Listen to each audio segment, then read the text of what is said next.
우리가 예수 그리스도 안에서 새로운 피조물이 되었습니다. 이제 나의 옛 생각과 나의 옛 자아와 내가 가지고 있던 모든 지식을 무너뜨리고 그리스도 안에서 새로운 모습을, 새로운 나를 만들어갈 수 있도록 도와주시옵소서. 예수님 이름으로 기도드리옵나이다. 아멘. 오늘 말씀은 시편 148편입니다.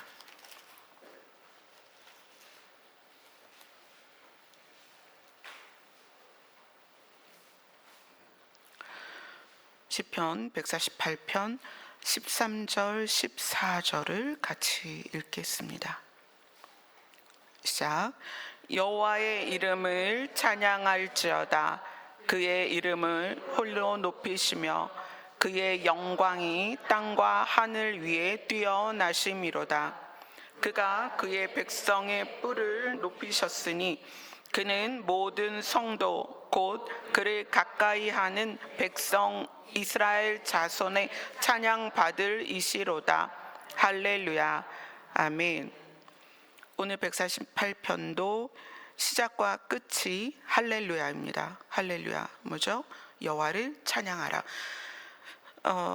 이 시편으로 우리는 시작부터 시편으로 하나님의 나라를 찾아가겠구나라는 결론이며 시작의 주제를 가지고 시편을 쭉 알아봤습니다. 근데 이 시편의 마지막에 갈수록 무엇을 많이 이야기를 하냐면 할렐루야, 할렐루야, 할렐루야. 여호와를 찬양해라. 그리고 148편의 찬양이라는 단어가 12번이 나와요. 뭐죠? 만물의 끝이 가까이 왔으니. 누구를 만날 기대를 하라는 거예요. 예수 그리스도를 만날 기대를 해라. 우리의 찬양이 이 땅에서 사는 동안에는 아픔이 녹아있기도 하고 슬픔이 녹아있기도 하고 서러움이 배어있기도 하고 고통이 뚝뚝 떨어지는 그런 하나님의 이름이었을지도 몰라요. 그런데 여기에서의 찬양은 그게 아닙니다. 승리이며 감동이고 감격이며 내 영의 기쁨의 외침이라는 거예요. 찬양해라. 자, 그래서 140편 1절부터 4절까지 함께 읽겠습니다. 시작. 할렐루야. 하늘에서 여호와를 찬양하며 높은 데서 그를 찬양할지어다.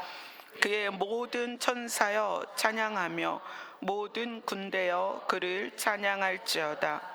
해와 달아 그를 찬양하며 밝은 별들아 다 그를 찬양할지어다. 하늘의 하늘도 그를 찬양하며 하늘 위에 있는 물들도 그를 찬양할지어다. 하나님의 나라로 가는 이 시편의 모든 구조 안에서 성경의 시작은 하나님의 만물의 창조예요. 근데 시편의 마무리는 뭐냐면 하나님의 창조된 모든 것들에 대하여. 근데 이 1절에서 4절까지는 뭐에 대한 이야기냐면 생명이 이 땅에서 유지되기 위한 근본적인 시스템. 그게 뭐죠? 하늘, 땅, 그 해와 달, 별들 이런 것들이에요. 이것이 우주 안에서 자기 역할을 감당함으로써 이 땅의 생명체가 움직여질 수 있는 기본 시스템이에요. 그 기본 시스템을 하나님이 만드시고 나중에 생명을 창조하시는데 그 기본 시스템들에게 말하는 거예요. 너희들이 할 일을 다 했다.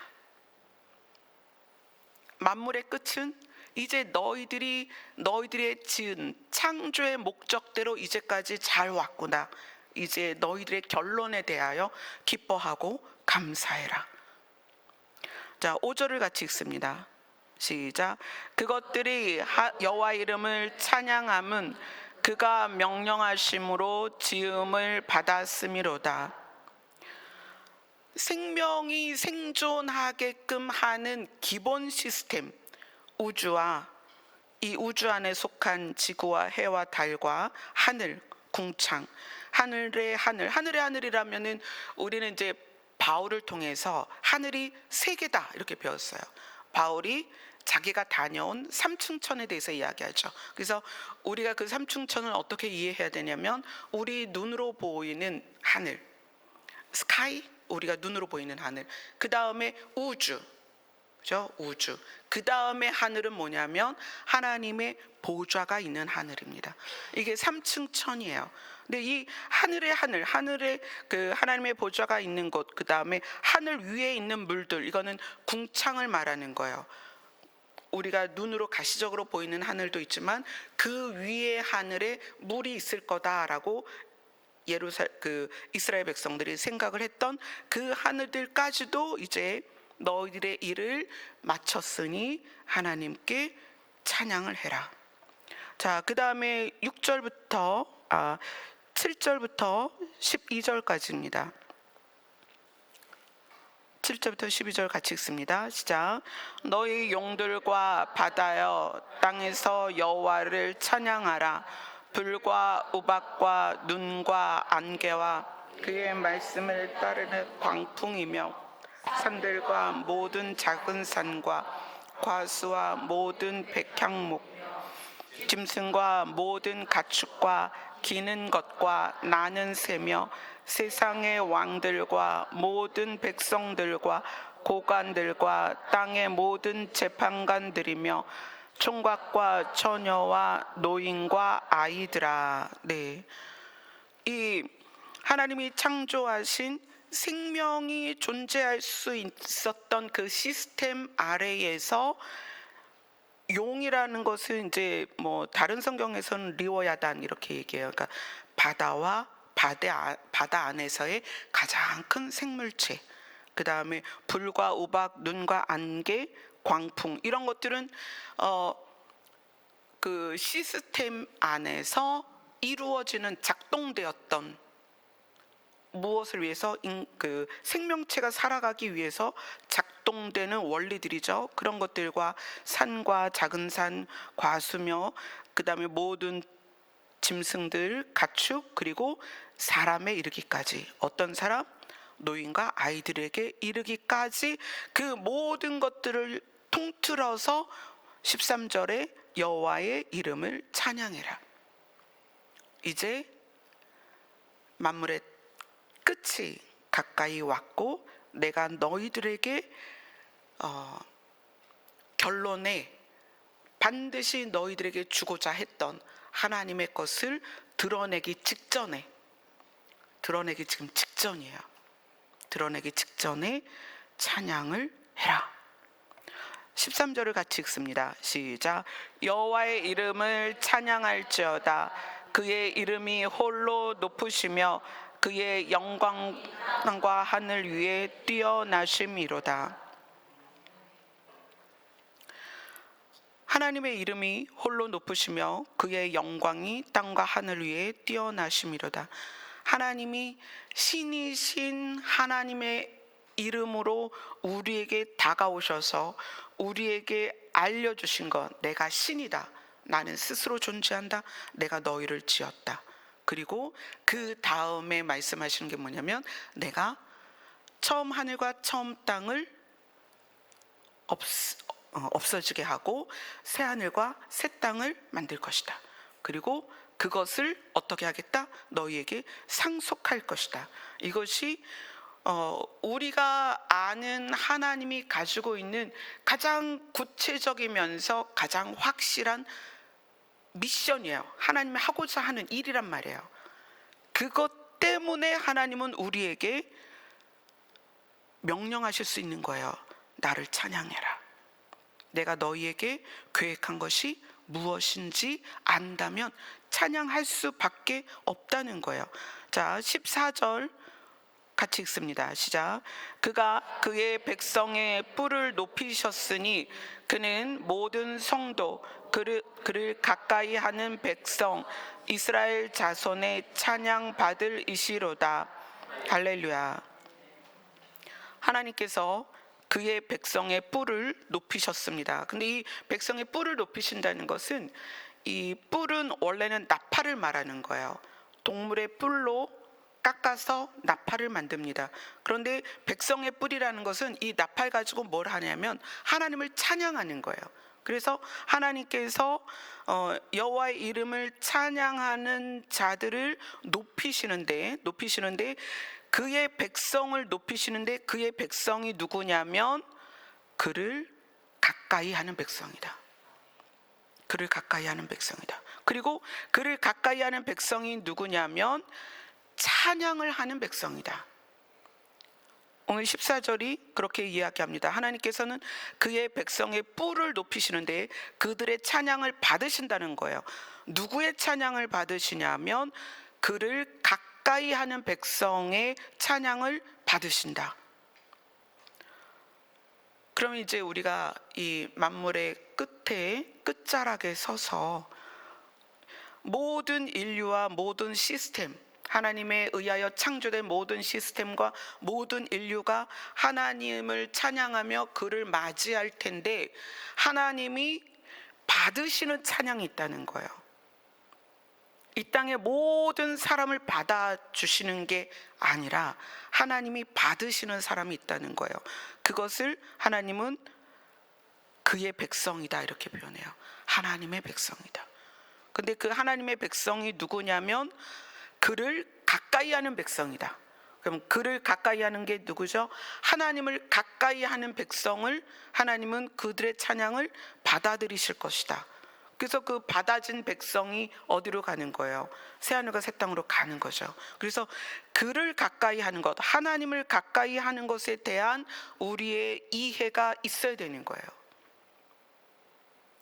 우리가 교회를 다니면서 하나님께 가까이 가고 있는지 또는 하나님을 가까이 하는지에 대해서는 우리 스스로 자기를 살펴야 돼요.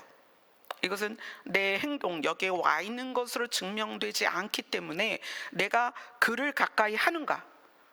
왜냐하면 오늘 시편 148편에서 하나님이 자기의 백성의 찬양을 받으실 건데, 그러니까 그를 받으실 거예요. 그의 찬양을 받는다는 건 그 존재를 받아들인다는 거예요. 근데 그 존재를 받아들이는데 그 존재가 누구냐면 여호와를 가까이 하는 사람이라는 거예요. 그러니까 우리가 공간적인 면에서는 주께 가까이 온 것 같아요. 그죠? 여기 지금 밤 9시 25분에 교회에 나와 있으니까 공간적인 가까움이 우리 안에 다 이루어진 것 같단 말이에요. 히브리서 7장 9절로 갑니다.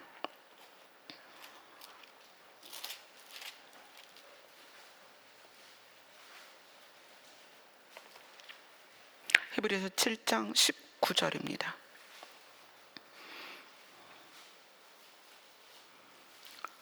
히브리서 7장 19절 같이 읽습니다. 시작.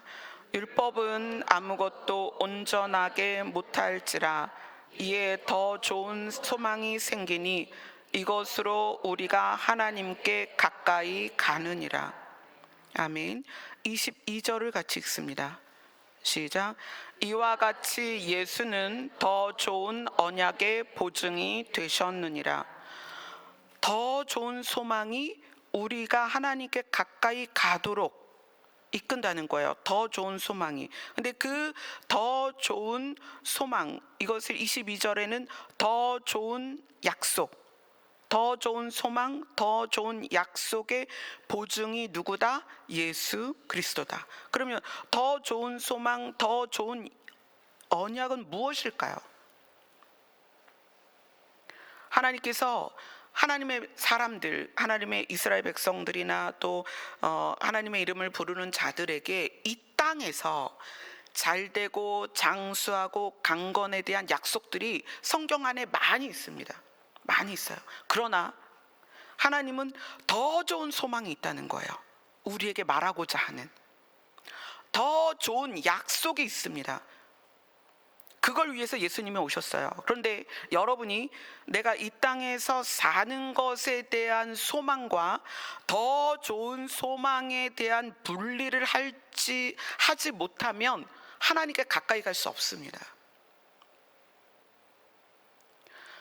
여러분이 이 땅에서의 소망, 이 땅에서 먹고 사는 문제나 내가 기쁨이 되는 어떤 문제에 대한 그것으로 하나님을 가까이 하는 것은 진짜가 아니라는 거예요. 성경은 이렇게 얘기해요. 더 좋은 소망, 더 좋은 언약을 알아야만 너희가 하나님께 가까이 간다. 그러니까 땅의 것을 위하여 기도하고 교회에 나오는 것은 실상 하나님과 가까이 하는 게 아니라는 거예요. 더 좋은 소망과 더 좋은 언약에 대한 인식이 있어야 그때서 하나님을 가까이 합니다. 그게 뭐예요? 하나님의 더 좋은 소망, 우리에게 주시는 소망, 우리에게 주신 더 좋은 언약이 뭐냐면 하나님의 나라입니다. 이걸 알지 못하면 우리의 소망이 이 땅에 있으면 하나님은 알라딘의 요술램프의 지니 같은 존재밖에 안 돼요. 우리가 옛날 동화책에서 말하는 금 나와라 뚝딱, 은 나와라 뚝딱 하는 도깨비 방망이로 하나님을 쓴다는 거예요. 이것에 대한 인식이 제가 늘, 저는 이제 설교할 수 있는 자리나 기도할 수 있는 자리가 있으면 늘 하나님의 나라를 이야기합니다. 지난주에 군부대를 들어갔어요. 군부대에서 6.25 전쟁 74주년 연합 예배, 군민 연합 예배가 있으니 특별 기도를 해달라 그런 요청을 받았어요. 그래서 기도하러 가기 전에 하나님께 기도를 했습니다. 하나님, 군인들과 여러 목사님들과 거기에 협력하는 교회들과 찬양팀이 모이는데 목사님들만 12분이 오신다고 제가 말씀을 들었어요. 그런데 하나님, 그곳에서 이 나라와 민족을 위해서 제가 뭐라고 기도하기를 원하십니까? 그렇게 기도를 했어요. 하나님께서 나는 이 나라와 이 민족이 나의 나라, 하늘에 있는 하나님의 나라의 의미가 되었으면 좋겠다. 그렇게 말씀을 하시는 거예요. 근데 저는 그게 너무 와닿았어요. 왜냐하면 하나님의 나라에 대한 소망과 하나님의 나라를 주시겠다고 하는 약속에 대한 분명한 진리가 제 안에 있기 때문에 하나님이 그렇게 말씀하시는 의도를 알겠는 거예요. 그래서 거기에 모인 국군 장병들과 많은 목사님들과 거기 스태프들과 그분들 앞에서 기도를 하는데 길지 않게 기도를 했어요. 하나님, 이 나라와 민족을 전쟁 중에서도 지키시고 우리 5,000년 역사 중에 3,000번 이상의 외세의 침략을 받았음에도 불구하고 우리나라를 지켜주셨는데 이 나라와 이 민족이 하나님이 지키심의 결론이 하나님의 나라가 되게 해달라고. 그래서 이 나라, 이 민족의 한 사람 한 사람이, 그리고 군인 장병 한 사람 한 사람이 하나님의 나라의 백성이 되고 하나님의 나라가 확장되는데 쓰임받는 의미 있는 나라가 되게 해달라고 그렇게 기도를 했어요. 하나님이 우리에게 말씀하고자 하는 것은 더 좋은 소망이 있다. 내가 너희에게 하는 약속은 더 좋은 약속이야. 사실 성경에서는 장수에 대하여, 물질의 부요에 대하여, 건강에 대하여, 또 높아지는 것에 대하여 많은 교훈들이 있습니다. 그러나 그 모든 교훈들 위에 더 좋은 소망이 있는데 그게 뭐냐면 하나님의 나라라는 거예요. 근데 여러분, 하나님의 나라에 대한 소망이 없으면 우리는 하나님께 가까이 가지 않습니다. 왜냐하면 땅의 것은 다른 것으로도 얻을 수 있기 때문이에요. 그래서 성경은 더 좋은 소망을 깨달아야만 하나님께 가까이 간다, 이렇게 이야기를 하는 거예요. 근데 오늘 하나님께서 자기 백성의 뿔을 높이실 것이다, 자기 백성의 찬양을 받을 것이다. 근데 그 자기 백성이 누구냐? 여호와를 가까이 하는 사람이라는 거예요. 그러면 여호와를 가까이 하는 백성의 뿔을 높이실 텐데 여호와를 가까이 하는 사람들은 누가 여호와를 가까이 하느냐? 하나님의 나라를 소망하는 자들이라는 거예요. 그것이 없이는 우리가 하나님을 가까이 하기 어렵다는 거예요. 야고보서 4장 8절로 갑니다. 히브리서 다음에 야고보서 4장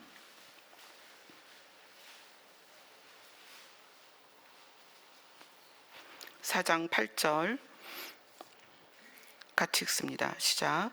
하나님을 가까이 하라. 그리하면 너희를 가까이 하시리라. 죄인들아 손을 깨끗이 하라. 두 마음을 품은 자들아 마음을 성결하게 하라. 하나님을 가까이 하라. 그러면 너희를 가까이 하실 것이다. 하나님이 여러분을 가까이 하시겠대요. 하나님이 여러분을 가까이 하시면 진짜 우리가 말하는 만사 형통이죠. 끝났죠. 하나님 내 편이 되시니까. 그런데 하나님을 가까이 하기 위해서 어떻게 해야 되느냐? 손을 깨끗이 해라. 손을 깨끗이 해라. 우리의 모든 삶에서 우리가 추진되어지는, 실천되어지는 모든 것에 대하여 깨끗하라는 거예요. 여러분 아실 거예요. 어떻게 하는 것이 깨끗한 건지. 두 마음을 품은 자들아 마음을 성결하게 해라. 두 마음을 품었다는 게 뭐예요? 하나님을 가까이 할 것이냐, 그러니까 하나님께 가까이 갈 것이냐, 또는 나를 가까이 갈 것이냐, 나에게. 군부대 설교가 끝나고서 식사가 있었어요. 그날 이제 4시에 군부대 예배가 시작이 되니까 좀 늦게 끝났어요. 늦게 끝나고 목사님들 12분하고 이제 군대 교회를 섬기는 분들하고 거기 이제 교도소 목사님까지 오셨어요. 교도소 목사님, 그리고 스태프들, 또 군부대 고위 관리들 이렇게 다 모였습니다. 모여서 이제 식사를 하러 갔는데 제 옆에 누가 앉았냐면 연대장이 앉았어요. 저는 군대를 안 다녀와서 그게 어떤 의미인지는 모르겠어요. 근데 군대 갔다 온 분들은 아시죠? 연대장이 얼마나 높은 사람인지. 이 연대장이 앉았어요. 그 옆에는 대대장이 앉았어요. 그리고 이제 제 앞에는 교도소 목사님이 앉으셨어요. 그리고 이렇게 목사님들 저 빼고는 다 남자분이었고요. 그러니까 저는 이제 여자로서는 혼자 있었고 다 그렇게 모였어요. 자, 옆에 사람이 연대장이에요. 대화가 주제가 뭐였겠어요? 부대 얘기죠. 뭐 지금 뭐 장병 월급이 얼마냐, 뭐 별다는데 얼마나 걸리냐, 뭐 막 그런 얘기를 한참 해요. 그러니까 이제 그 교도소 교회 목사님이 저한테 목사님 재미없으시죠? 그러더라고요. 남자들은 모이면 군부대 얘기만 합니다. 그래요. 아니 괜찮아요. 하도 들어서 저 군대 갔다 온 것 같아요. 그리고 얘기를 막 듣는데 아주 옆에 테이블에 제가 이제 자주 가는 그 군부대에 있는 부대 교회를 섬기는 권사님이 계세요. 그 권사님의 남편이 그 군부대에서 최종적으로 근무를 하고 전역을 했습니다. 그러니까 전역할 때 당시에 계급이 높았어요. 근데 전역을 하고 나니까 일반인이 됐잖아요. 그러니까 일반인이 돼서 현재 대대장, 연대장, 그리고 이제 그런 스텝들하고 있는 자리에 못 끼는 거예요. 일반인이 됐으니까. 근데 이 연대장하고 대대장은 저는 이제 다른 행사에서 자주 만나요. 뭐 여기 충남 무슨 이제 주창기도회나 또 선거 앞두고 이렇게 그런 이제 높은 사람들 행사 때 꼭 군부대 연대장, 대대장이 초청이 돼요. 근데 제가 이제 그런 데서 저는 이렇게 사람들하고 말하는 거를 안 하거든요. 잘 얌전하게 앉아서 부르니까 가긴 가는데 얌전히 앉아 있다 와요. 근데 보면은 어떤 느낌들이 있냐면 높은 사람한테 가서 인사하고 얼굴 도장 찍고 악수하고 명함 교환하는 거를 무슨 루틴으로 알아요. 그래가지고 남자분들이 이제 뭐 국회의원 오고 무슨 정치인들 막 오잖아요. 그러면 연대장, 대대장, 뭐 할 것 없이 다 그 국회의원한테 가서 인사하고 악수하고 명함 돌리고 막 그래요. 그래서 사람들이 갖고 있는 심리 중에 높은 사람이랑 친해지고 싶은 심리가 있구나. 그거를 제가 이제 의도치는 않았는데 이제 그런 자리에 어쩔 수 없이 가는 상황이 되다 보니까 보게 돼요. 사람이 높아지는 걸 참 좋아하구나. 그래서 우리가 그동안 사무엘상을 그 시편과 함께 나눌 때 사울의 특징이 뭐였어요? 사무엘상 15장에서 사울이 전쟁 끝나고 나서 이기고 나니까 뭘 세웠어요? 자기를 위해서 전쟁에 이겼다고 기념비 세우고, 그죠?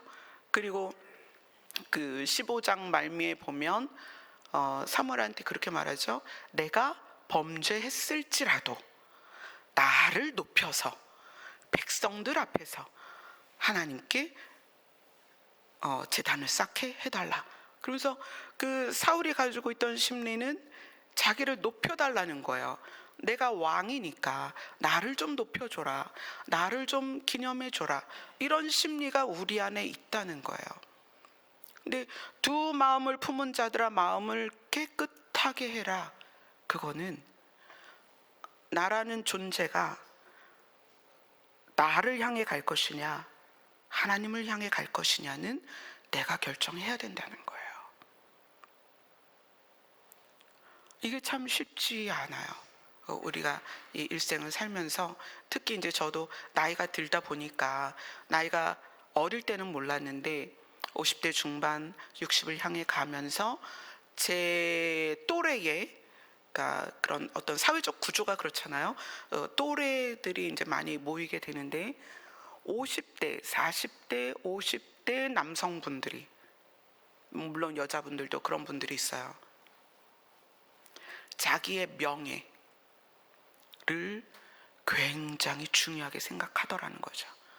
내가 누구다, 내가 어떤 직업에 있다, 내가 어떤 위치에 있다, 내가 어떤 권력을 가지고 있다, 그것을 인정받는 것과 그렇게 올라가는 것에 대한 마음이 너무 많다는 거예요. 근데 하나님을 가까이 하는 것이, 그렇다고 해서 제가 여러분들에게 뭐 아무것도 하지 말고 어떤 성취도 이루지 말라는 게 아니에요. 우리가 인생을 살면서 어떤 일을 하는 것에 있어서 최선을 다하고 성실하게 해야 됩니다. 그런데 목적이 뭐냐는 거예요.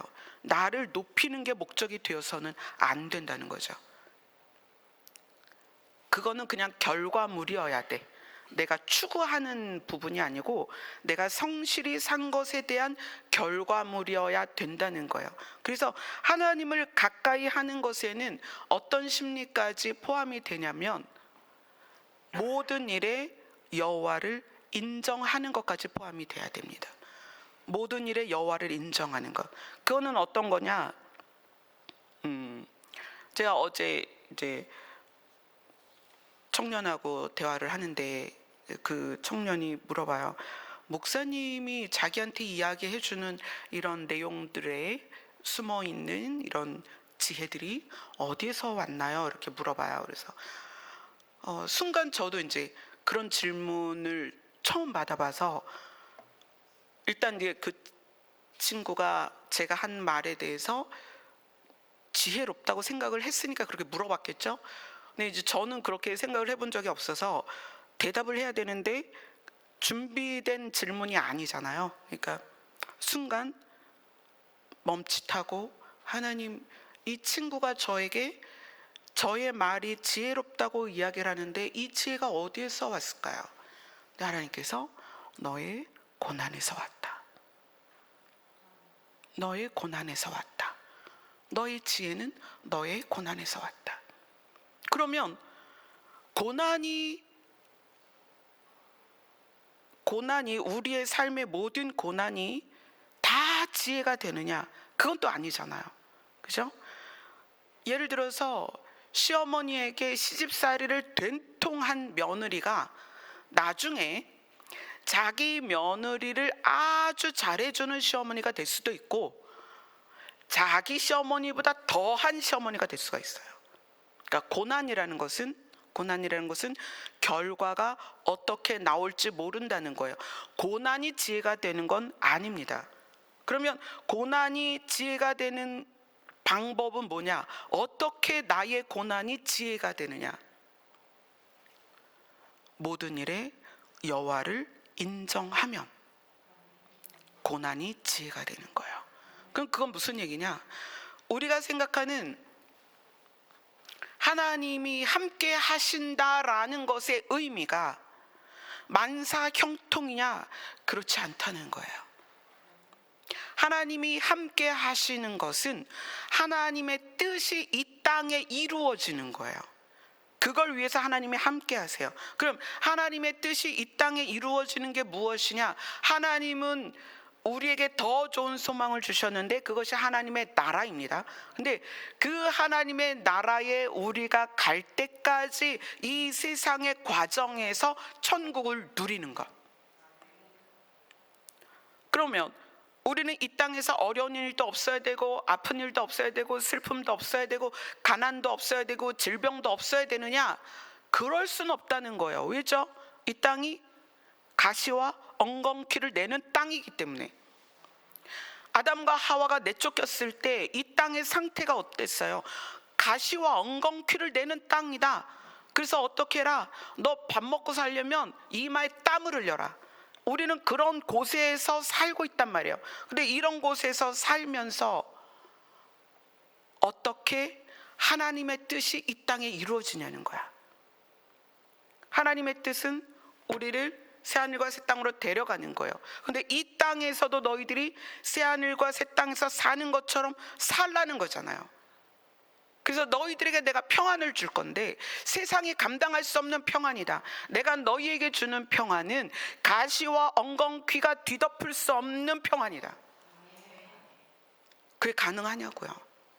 가난하고 질병이 있고 사고가 있고 낙심이 있고 상처가 있는데 그게 가능하냐는 거예요. 고난이 지혜를 만드는 방식은 모든 상황 안에서 그 상황이 하나님의 인식, 하나님이 이미 알고 있는 상태에서 일어난 것이라는 것을 인정하는 거예요. 모든 일에 여호와를 인정한다는 것. 내가 어떤 문제가 있든 제가 지금 계속 중보 요청하는 분들이 있죠. 아프신 분들이 있고 힘들고 어려운 분들이 굉장히 많습니다. 그런 분들이 이 땅에서 어떻게 평안을 누리느냐? 모든 일에 여호와를 인정하는 거예요. 내가 비록 암에 걸렸어도, 내가 비록 내 딸이 일주일에 3번씩 4번씩 투석해야 되는 상황일지라도, 저희 딸은 10년 동안 밤마다 한 줌씩 약을 먹어야 돼요. 그런 상황이라 할지라도, 제가 40대에 과부가 되는 정말 계획도 상상도 해본 적이 없는 그런 일을 경험할지라도 여호와를 인정하는 거예요.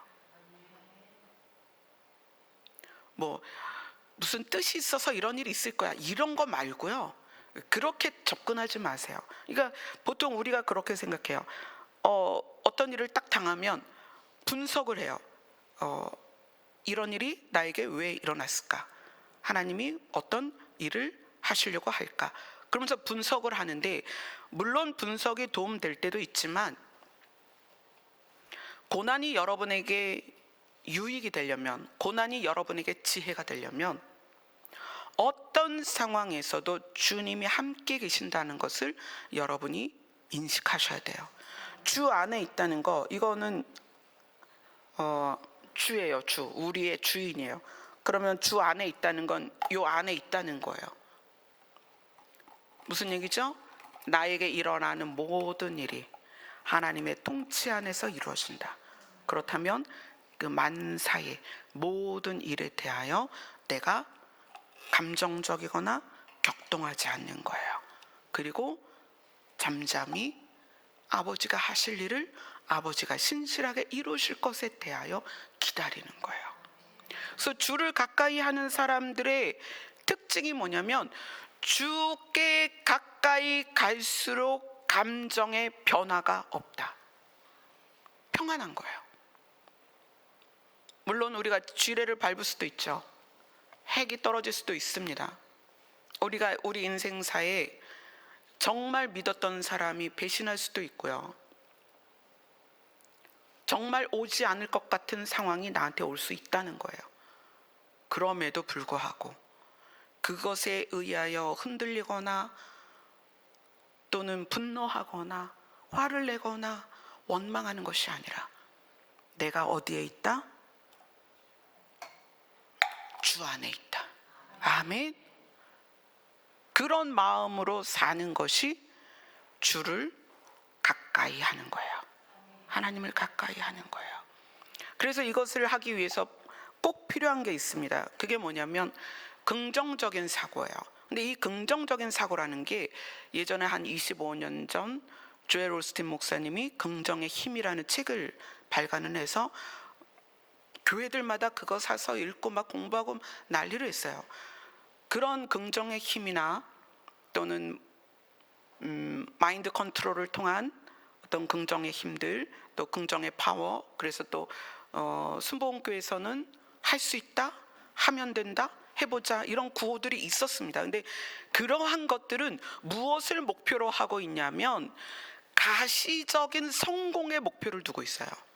잘 되는 것, 질병도 이기고 가난도 이기고 내가 잘 되고 아이가 공부도 잘하게 되고 성공하고 거기에 목표를 두고 있다는 거예요.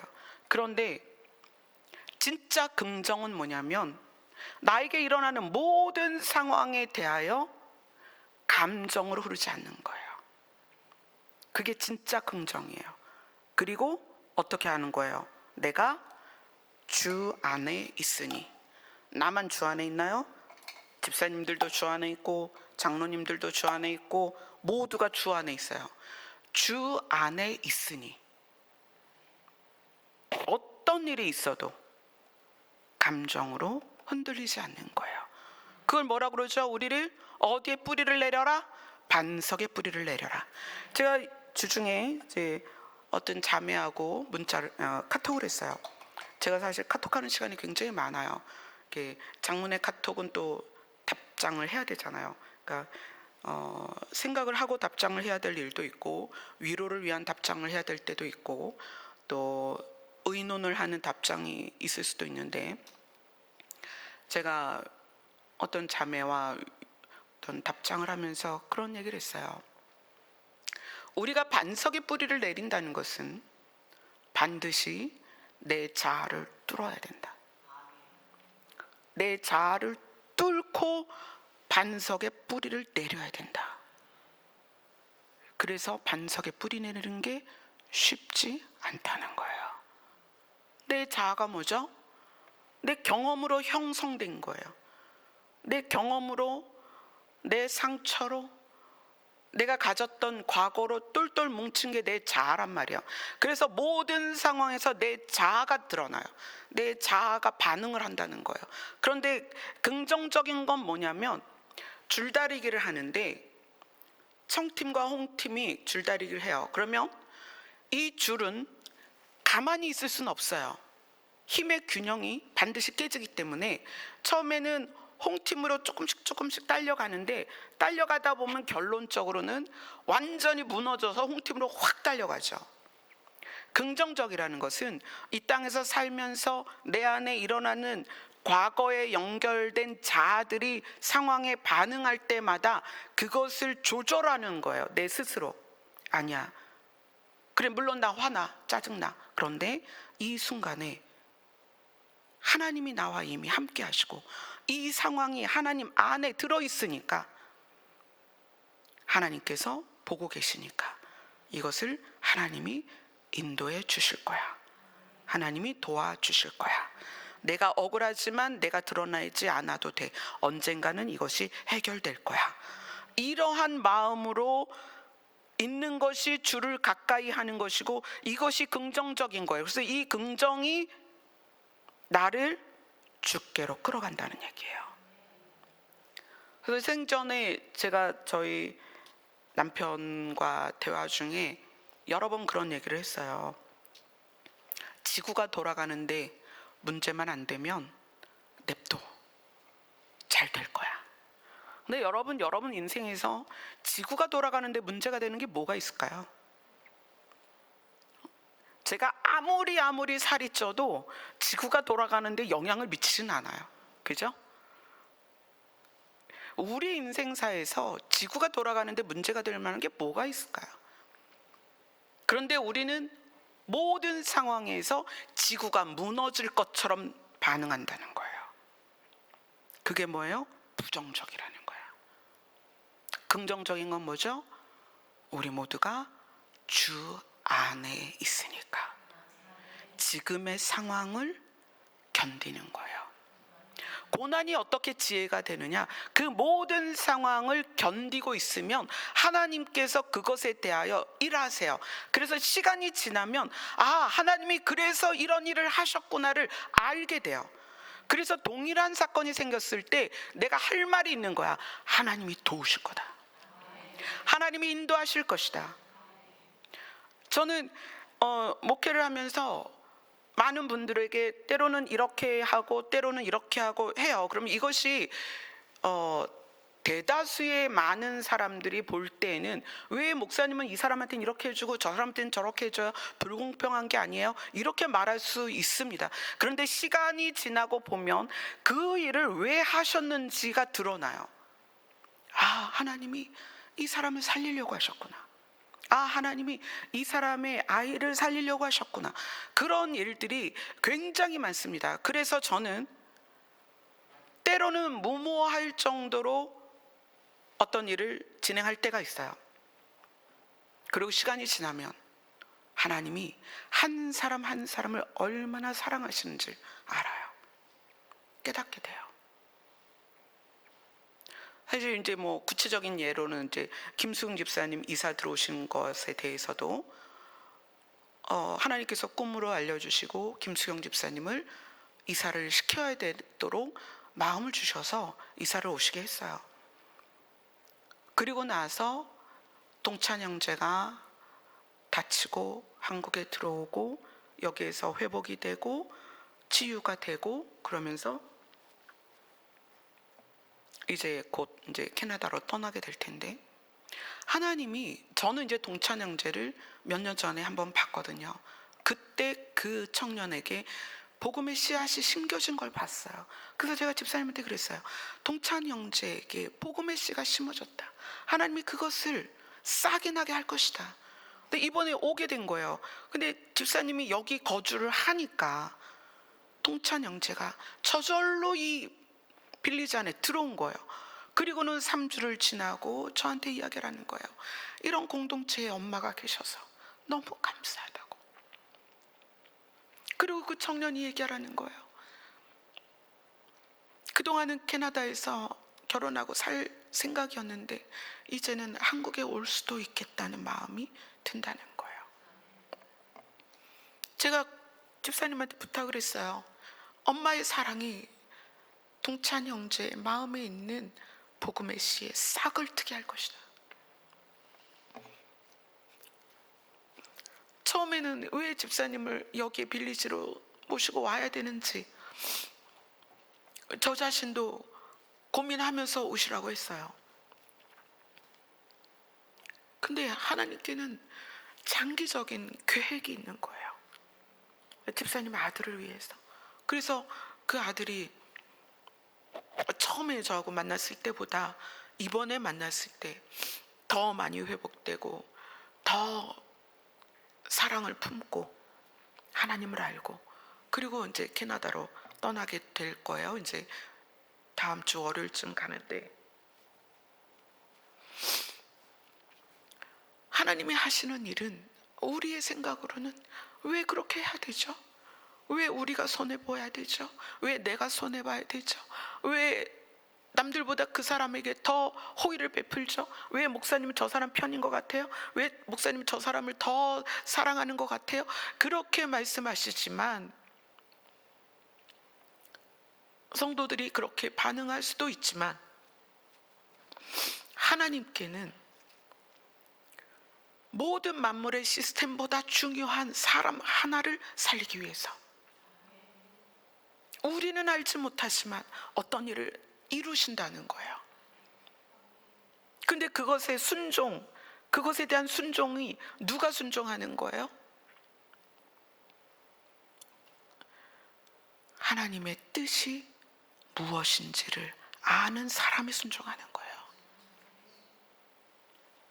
하나님의 나라가 이 땅에 이루어지기를 원하시고, 그리고 더 좋은 소망을 가진 자들이 결국 그 나라를 향하여 가는 이 모든 과정을 이루시기 위해서 하나님이 우리와 함께 계시고 도우시고, 마침내 오늘 말씀처럼 주를 가까이 하는 백성들의 뿔을, 찬양을 높이신다는 거예요. 아멘. 자, 오늘 본문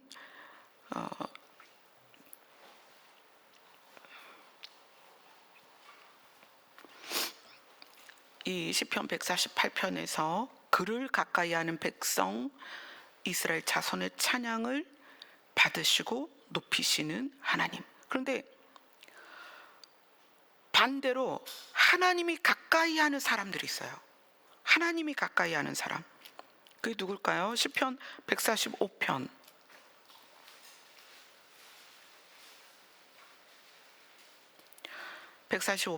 18절입니다. 같이 읽습니다. 시작. 여호와께서는 자기에게 간구하는 모든 자, 곧 신실하게 간구하는 자 가까이 하시는도다. 아멘. 이거를 신명기는 기도다 이렇게 표현했어요. 기도하는 자, 여호와에게 간구하는 모든 자, 곧 이 간구가 뭐냐면 진실하게 간구하는 모든 자에게 가까이 하시는도다.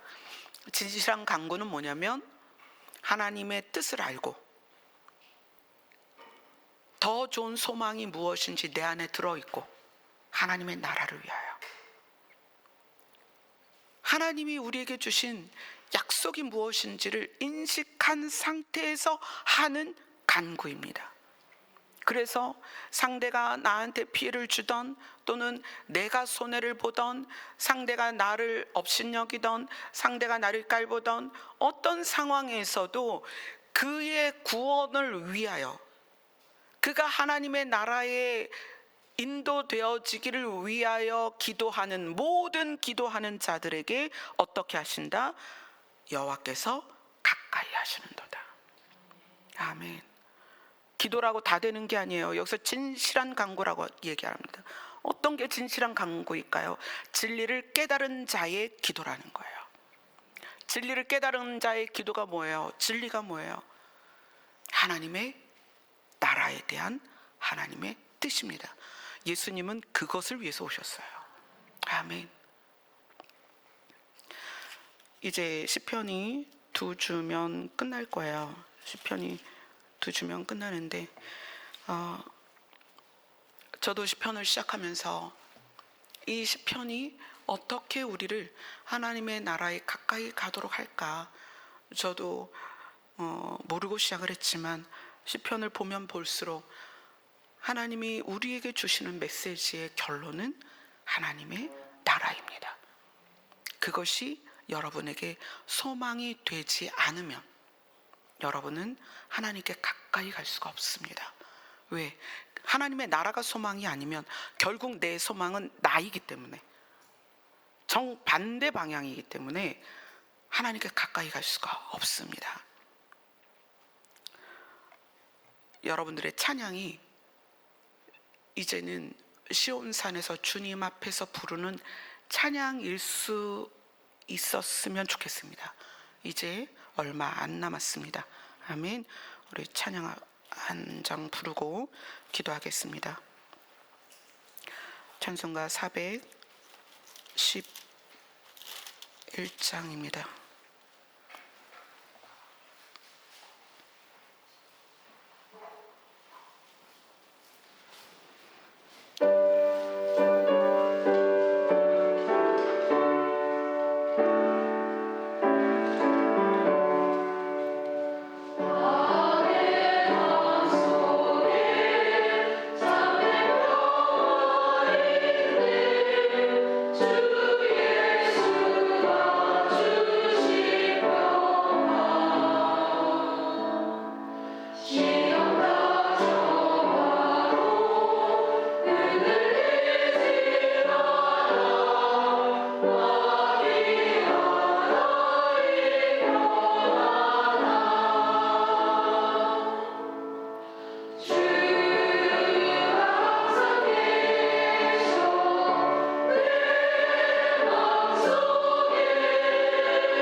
주님이 누구를 가까이 하시고 다가오시는가?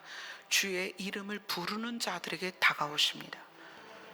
주님이 누구를 가까이 하시느냐?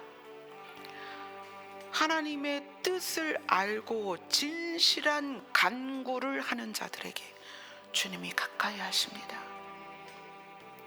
오늘 우리가 내 안에 하나님의 뜻이 얼마나 알아졌는지, 얼마나 깨달아졌는지, 그리고 그것을 통하여 내 자아를 뚫고 반석에 내가 뿌리를 내렸는지, 오늘 주의 이름을 부르면서, 기도는 1대1입니다.